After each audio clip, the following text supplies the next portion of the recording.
je suis Brice, j'ai 18 ans, que dis-je, 38 ans. Et pour être même plus précis, 38 ans, 5 mois, 9 jours, 9 heures et 7 minutes. Je vous laisse faire le calcul. Je suis marié à Camille, depuis bientôt un an, une formidable épouse que j'ai pu rencontrer à l'Astragale, comme beaucoup le savent. En effet, l'Astragale, c'est un peu comme une agence matrimoniale. On n'est pas le premier couple à être sorti d'ici. Et comme quoi, voilà, on est ensemble depuis bientôt 9 ans. On s'est connus à l'Astragale, donc c'était super. Je suis papa d'une petite chatte qui va bientôt avoir 2 ans, Kiwi. Voilà, je tiens à le signaler quand même, parce qu'elle fait partie de notre vie et puis on l'adore. Elle est comme son papa, elle adore manger, elle adore faire des bêtises. Voilà. Professionnellement, je suis ostéopathe en cabinet libéral à Polia depuis bientôt 15 ans d'ailleurs. Ça passe. Je suis très épanoui dans ma profession. J'aime beaucoup ce côté relationnel avec les patients. Ça me permet de rencontrer des personnes avec des univers différents. Et je trouve ça très enrichissant. Parallèlement à cette activité libérale, je suis également enseignant en école d'ostéopathie à Écully. Donc, et ce depuis 15 ans, depuis que j'ai été diplômé.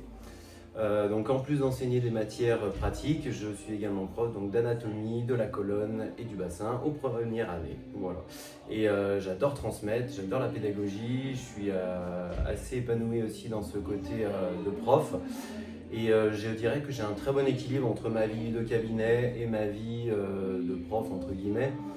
Voilà, c'est un équilibre qui me va parfaitement. Ça me remplit très bien mes semaines. Il y en a une qui pourra peut-être en parler. Mais voilà, ça me convient magnifiquement pour le moment.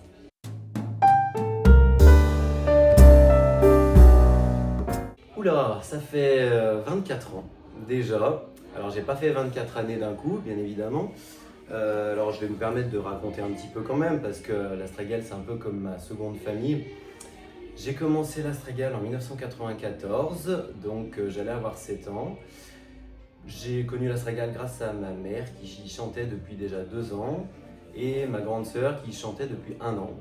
Donc d'ailleurs ma mère a arrêté il n'y a pas si longtemps que ça, il y a 4-5 ans, ma sœur a arrêté il y a bien plus longtemps. Bref, moi j'ai commencé donc à l'âge de 7 ans, j'ai fait partie du groupe des enfants pendant 6 ans, entre autres en grande partie dirigé par Patou. Voilà, à qui j'ai eu le privilège de remettre son bouquet de fleurs au spectacle 1995. Voilà, j'étais le plus petit de la bande, donc c'est moi qui ai offert le bouquet. On a des photos de ce moment, c'est assez incroyable de voir ça maintenant. On a grandi, enfin moi j'ai grandi, mais elle non, il faut pas le dire. Et donc voilà, j'ai fait partie de l'Astragale pendant 6 ans chez les enfants. Ensuite, j'ai continué chez les ados pendant 3 ans, donc c'est là que j'ai pu chanter aux côtés de Christelle. Et malheureusement, j'ai dû arrêter ma carrière astragalienne à cette époque-là, en 2003, étant donné que mon activité, j'étais très occupé à cette période-là. Et donc du coup, j'ai dû mettre en pause l'Astragale avec beaucoup de regrets. Et donc tous les ans, je venais voir les concerts Astragale, bien évidemment. Après chaque spectacle, je me disais, mais vivement que je revienne pour pouvoir prolonger. Ouais, ça me manquait énormément. Et j'avais le cafard à chaque spectacle que je voyais, vivement que je revienne, mais je ne pouvais pas à cause de mes études sur Lyon. Et donc je m'étais juré que je reviendrais, chose que j'ai faite du coup en 2011, une fois que je suis venu m'installer à Polia, j'avais davantage de temps, je suis revenu donc chanter à l'Astragale et donc ça fait 15 ans que je suis chez les adultes. Voilà. Je peux quand même aussi en parler. Je suis également donc, du coup, membre du conseil d'administration depuis 13 ans maintenant et président depuis 10 ans. Je suis bien évidemment chez les meilleurs, les ténors, dédicace à Jean-Pierre.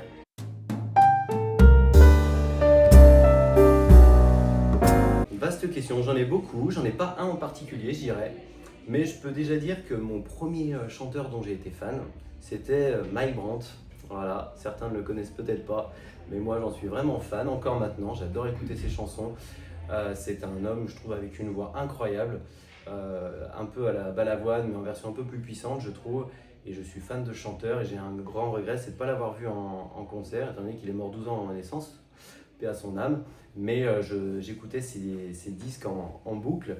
Donc Mike Brandt, après j'aime beaucoup Daniel Balavoine, Goldman comme tout le monde. Hein. J'adore Queen aussi, j'adore Queen. Pareil, un autre grand regret de ma vie, c'est pas avoir pu voir Freddie se déhancher sur scène avec son petit micro. Waouh. Voilà, mais bon, j'adore Queen et j'aime quand même aussi les chanteurs actuels qui ne sont pas morts, notamment j'adore Céline Dion, Lara Fabian, Florent Pagny et je suis fan de Muse, ce groupe anglais que je suis depuis plus de 20 ans maintenant, que j'ai eu la chance de voir 2 fois dans des stades et j'ai passé à chaque fois des très bons moments en leur compagnie, voilà, donc j'adore Muse.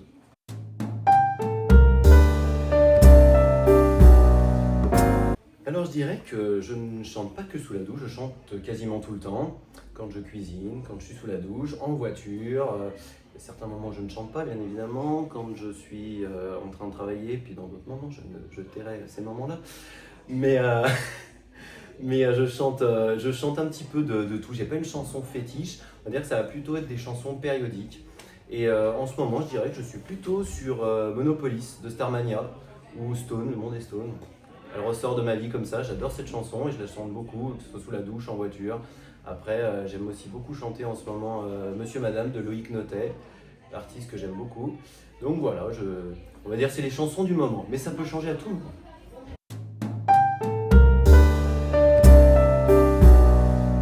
Vaste question. J'ai beaucoup de passions dans la vie. Déjà, je dirais qu'une de mes passions, c'est la vie. Je suis un passionné de la vie, je trouve que la vie est magnifique, il y a tellement de choses à découvrir, tellement de choses à ressentir, à voir. Donc je suis un passionné de la vie. J'aime beaucoup également les voyages, ça va un petit peu avec. J'ai la chance d'avoir une femme qui adore voyager comme moi, donc on peut voyager un petit peu dans différents coins de l'Europe ou du monde. J'aime beaucoup découvrir de nouvelles cultures, de goûter de nouveaux plats, j'en parlerai après, voilà, m'imprégner de toutes ces émotions-là. J'aime beaucoup le sport également, alors j'en pratique pas beaucoup, certes, mais j'adore le sport, que ce soit foot, okay. Séverine, je t'ai eu, foot, tennis, rugby, hand, basket, tennis de table, j'adore le sport, je suis beaucoup l'actualité. Mais je dirais que ma passion numéro 1 reste la musique, déjà. La musique, je suis tombé dedans quand j'étais tout petit. Je vais vous en parler un petit peu du coup, parce que j'ai plein de choses à dire sur la musique. Donc pour moi la musique, elle est résumée par une chanson de John Miles, Music, ça s'appelle tout simplement. Et dedans, il dit une phrase qui est tout à fait vraie pour moi. Il dit « Music was my first love ». Alors pour les non-anglophones comme moi, la musique était mon premier amour. Donc voilà, ouais, je suis bilingue. C'est pas donné à tout le monde. Je rigole bien évidemment, si Lisa m'entend, elle va faire des bons. Donc non, j'adore la musique, je suis tombé dedans quand j'étais tout petit. J'ai une anecdote qui est assez cocasse. Je suis issu d'une famille de mélomanes, déjà. Mes parents étaient musiciens pendant leurs jeunes années. Mon grand-père était un fan de musique classique. J'ai également une grande sœur qui est pianiste, des oncles et tantes qui sont musiciens pros. Donc, et moi, j'ai, à 2 ans, émis un souhait à mes parents en leur disant que je voulais faire du violon. Donc ils m'ont regardé avec des grands yeux, ils m'ont dit mais qu'est-ce qu'il fait, qu'est-ce qu'il veut faire? Et donc ils ont eu la bonne idée de m'acheter à mon anniversaire un petit violon en plastique Fisher-Price qu'ils m'ont offert, ils étaient contents, mais sauf que le petit Brice avait déjà un caractère bien trempé. Je leur ai dit mais c'est pas ça que je veux, c'est un vrai violon. Donc ils étaient bien embêtés, donc ils ont galéré à trouver une prof de violon qui prenait les enfants aussitôt. Et ils m'ont loué un petit violon qui faisait 32 cm à l'époque. Et j'ai commencé le violon, à prendre des cours de violon à l'âge de 3 ans. Et ensuite, j'ai pu prendre pendant de très longues années des cours de violon, notamment au conservatoire de Mâcon. Et j'en ai fait de façon plutôt intense jusqu'à mes 18 ans, donc pendant 15 ans. Et je dirais que pendant ces 15 années, j'ai vécu des émotions extraordinaires, rencontré des gens formidables, rencontré des concertistes internationaux, joué avec eux. J'ai vécu vraiment des très bons moments musicaux. J'ai pu faire de nombreux concerts un petit peu dans toute la France, même à l'étranger d'ailleurs, en Biélorussie, en 2003, voilà. C'est un petit peu à cause de ça d'ailleurs que j'ai arrêté la stringale à ce moment-là. Je jouais beaucoup de violon à l'adolescence et donc il fallait que je fasse un choix. Donc j'ai fait énormément de musique, tout seul, en duo, en trio, quatuor, quintette, orchestre, avec ma sœur qui m'a beaucoup accompagné au piano également. On a fait de nombreux duos, donc c'est top. Et donc j'ai dû arrêter un petit peu le violon à mes 18 ans parce qu'il fallait que je fasse un choix indirect par rapport à mes études d'ostéopathie qui monopolisaient beaucoup mon temps libre. Donc j'ai délaissé le violon à mon grand regret. Mais je le reprends toujours avec grand plaisir dès qu'il y a des anniversaires, des mariages. Il n'est jamais bien loin. Donc voilà, l'archet est toujours prêt à être dégainé et à frotter sur les cordes. Et parler de musique, bien évidemment. Après avoir délaissé un petit peu le violon, je me suis mis à travailler davantage mon chant, notamment avec une prof de renommée presque internationale, Christelle, bien évidemment. Donc j'ai pris des cours avec elle pendant une dizaine d'années et c'était vraiment super. Donc j'ai pu perfectionner un petit peu ma voix à ses côtés. Tout ça pour dire qu'il y a une citation qui résume bien mon ressenti, une citation de Nietzsche: sans la musique, la vie serait une erreur. Et pour moi, c'est tout à fait vrai. Et pour finir avec mes passions, je suis désolé, je suis un petit peu long, mais j'en ai une autre qui est très grande, la pâtisserie. Et alors, je pense que certains le savent déjà, mais même au sens large du terme, je suis un passionné de gastronomie. J'adore manger, j'adore toute la gastronomie en général, que ce soit les vins, les spiritueux, en fait tout ce qui a de l'alcool et qui se boit, j'en suis fan. Avec modération bien sûr, jamais dans l'excès. Il y a juste la vodka que je n'aime pas d'ailleurs. Bref, je suis un passionné de cuisine, mais la passion, on va dire, gastronomique première pour moi reste la pâtisserie. J'ai toujours cuisiné, surtout les gâteaux, depuis que je suis tout petit. Et encore maintenant, dès que j'ai le temps, je suis toujours très heureux de faire un gâteau, un entremets, des pièces montées. Notamment pour notre mariage le 5 juillet, mariage civil, j'ai fait la pièce montée. Voilà, je suis un passionné de pâtisserie. Et je pense que si un jour l'ostéopathie ne me plaît plus, le choix se porterait, je pense, très sincèrement vers la gastronomie ou la sommellerie, la pâtisserie. Voilà, mais bon, on n'en est pas là. Mais voilà, je suis un passionné de pâtisserie, donc la faire. J'adore cuisiner aussi. Et j'adore aussi, bien évidemment, la manger. Ça se voit un petit peu ces derniers temps. Voilà, j'adore manger. Je suis un épicurien, j'adore toutes ces bonnes choses. Et j'ai la chance d'avoir aussi une femme qui partage cette passion-là gastronomique avec moi. Donc on se fait de nombreux restos dès qu'on peut, que ce soit un simple burger, on peut s'extasier dans un simple burger, pizza, dédicace à Lucie, mais jusqu'au resto étoilé. Enfin voilà, on adore manger. Et donc voilà, pour faire une petite dédicace à ma femme encore, elle adore aussi la musique comme moi, hein, voilà. Donc j'ai la chance de partager de nombreuses passions communes avec elle et on en parlera, j'espère, bientôt.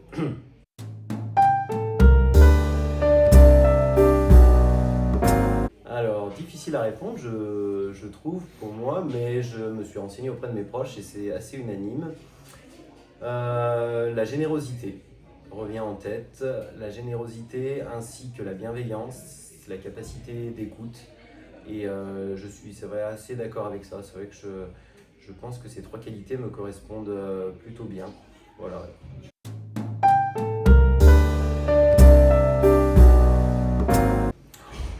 J'en ai un peu parlé tout à l'heure, la nourriture. Je suis un fan de nourriture. D'ailleurs, je peux rajouter la citation de Nietzsche, mais que j'ai fait en version Brice. Sans la bouffe, la vie serait une erreur. Donc, la nourriture en général, donc, je peux m'extasier de tout, que ce soit du vin, d'une bière, du fromage, hein, du saucisson, du chocolat. Bien évidemment, tout le monde parle du chocolat, mais je suis complètement fan du chocolat. Mais je dirais que peut-être que mon plaisir coupable numéro 1 reste la glace. J'avoue que dès que je peux manger une glace, je le fais, mais je peux dégommer un pot d'1 litre facilement, que ce soit en plein mois de novembre, en plein mois d'août, voilà. J'adore les glaces. Dédicace à Patricia. Ah, si, c'est vrai qu'elle est bien. Ah, j'aimerais.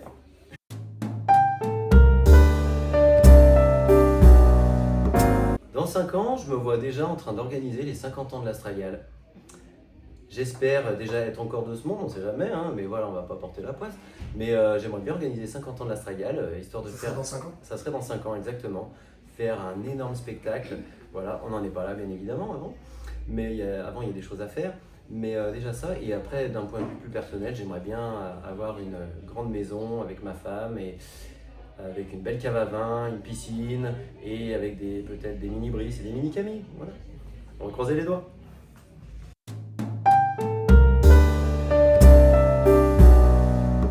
Okay. Mais j'en ai une petite toute mignonne.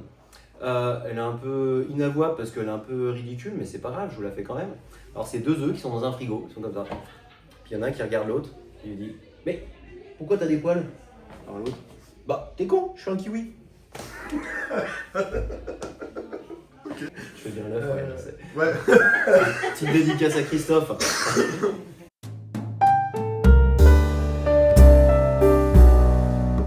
Tellement de choses. Mais il y a une chose que j'aimerais bien changer, c'est que les basses deviennent tous des ténors. Et ça serait, je pense, un souhait merveilleux pour moi. Je pense que le monde des chorales s'en porterait beaucoup mieux. Non, mais d'un côté, heureusement qu'on vous a les basses, parce que sinon on aurait fini le programme en janvier, donc au moins ça permet de faire durer le plaisir jusqu'en mai. Vous êtes de très bons partenaires de troisième mi-temps, voilà. Non, plus sérieusement, ce que j'aimerais changer dans le monde, je dirais déjà la faim dans le monde. C'est quelque chose que j'ai du mal à imaginer, que dans certains pays, il y ait une irrégularité au niveau nourriture. Voilà, c'est-à-dire tout le monde ne mange pas à sa faim, je trouve ça scandaleux. Même l'eau, hein. Même l'eau, exactement. Et je dirais aussi la paix. La paix dans le monde, c'est quelque chose qui me contrarie énormément, surtout actuellement. Il y a beaucoup de sujets, il y a des guerres tout le temps, et ça c'est quelque chose qui m'insupporte. Que ce soit au niveau international et même la paix, on va dire, humaine entre nous, qu'il y ait une fraternité, une solidarité qui soit beaucoup plus présente. Ce serait vraiment un souhait, mais je pense que c'est utopique. Alors, si tu devais partir de France, dans quel pays t'installerais-tu? Alors, comme j'ai pu voyager dans différents pays, je peux me rendre compte un petit peu des pays dans lesquels je pourrais vivre ou pas. Je dirais tout d'abord qu'on est très bien en France. Je suis très bien en France, je n'envisage pas de quitter la France, malgré les inconvénients qu'on peut avoir au niveau gouvernemental ou autre. Je trouve qu'on est très bien en France, mais si jamais je dois changer de pays, ça pourra peut-être en surprendre certains, étant donné qu'on est allé en Polynésie il n'y a pas longtemps, mais ce ne serait pas là-bas que j'aimerais vivre, c'est aux États-Unis. J'ai pu y aller 3 fois et j'ai adoré ce pays. Malgré qu'il soit dirigé par quelqu'un, malgré que le pays soit dirigé par quelqu'un de très intelligent, pas du tout égocentrique et tout, voilà. Hormis l'aspect, on va dire, gouvernement, je trouve que c'est un pays où les libertés sont, où le terme liberté est très représentatif. Voilà, on peut faire vraiment ce qu'on veut. Il y a des inconvénients certes à vivre aux États-Unis, je pense, mais c'est un pays qui me fascine énormément, que ce soit les villes je trouve fascinantes, dans lesquelles je me sens bien, mais également les campagnes, le Texas, la Louisiane, qui sont des États formidables. Voilà. Et là, on Parfait. s'endormait.